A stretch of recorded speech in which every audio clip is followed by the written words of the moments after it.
Politicians and pundits widely accept Social Security as the fatal third rail of U.S. politics. To touch it, regardless of intentions, leads to political death. And that's why Social Security remains unfixed even though everyone agrees it will crash and burn under its own weight if nothing is done to change it. The Palestinian question is the third rail of Middle East politics that will bring political or professional harm to anyone who unwisely touches it, regardless of intentions.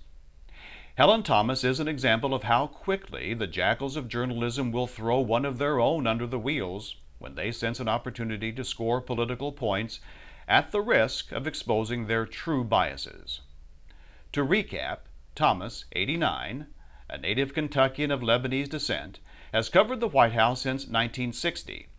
During John Kennedy's term, Thomas was the first female to close a presidential news conference with the traditional "Thank you, Mr. President."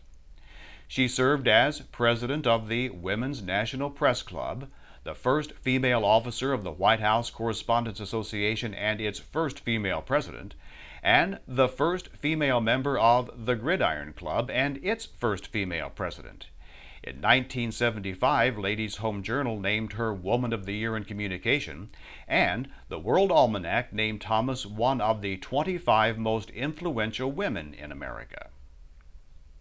Conservatives had good cause to name her Bleeding Heart of the Century if they had such a title.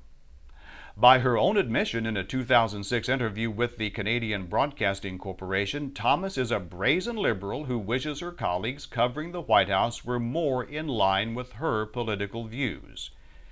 During that same interview, Thomas pointed out that the woman who was like a second mother to her was a Palestinian, born in Bethlehem.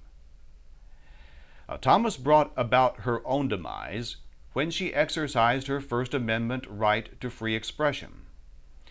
During the White House Jewish Heritage Celebration on May 27, Thomas engaged in what appeared to be a good-natured, on-the-record video banter with Rabbi David Nessenhoff for his website.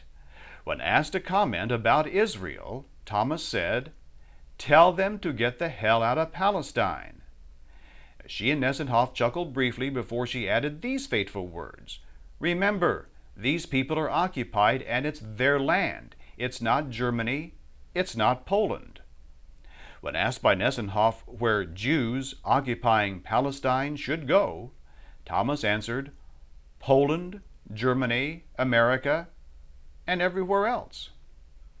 She did not rule out Israel as a destination, even though she didn't include it. Well, this topic came up over the weekend at Sparky's Diner. I won't go into detail who said what to whom, but I will offer 5 personal observations that don't bring me near that third rail. 1. At no time does Thomas advocate the murder, systematic or otherwise, of any human being regardless of the hyperbolic reporting aimed at inflaming passions that followed in various media accounts. In fact, some sites use the word Holocaust as a meta tag for search engines. She did not use the word in the interview, nor did she mention a final solution. 2.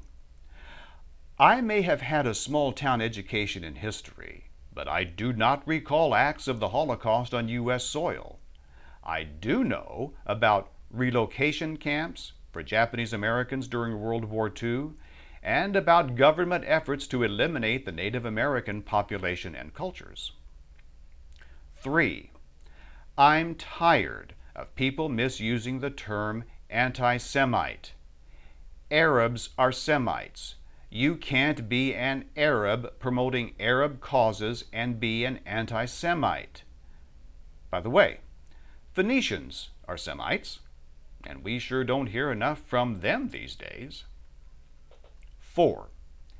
People who use anti-Semite are really saying Jew hater. So, come on, just say it. 5.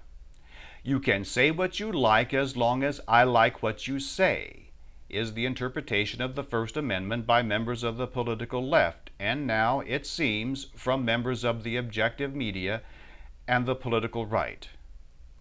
The sad and disturbing irony is that the same liberal colleagues in the White House Correspondents Associations, the ones who gave Thomas a place of honor on the front row during news briefings, the ones who applauded her when she skewered conservative presidents and policies, were shocked, I tell you, to discover she was too old and too opinionated to be a member of their club. Or maybe she got too close to that third rail and started giving off sparks that shed light on bipartisan beltway hypocrisy. Mundus Vulticipi. I'm John David Powell.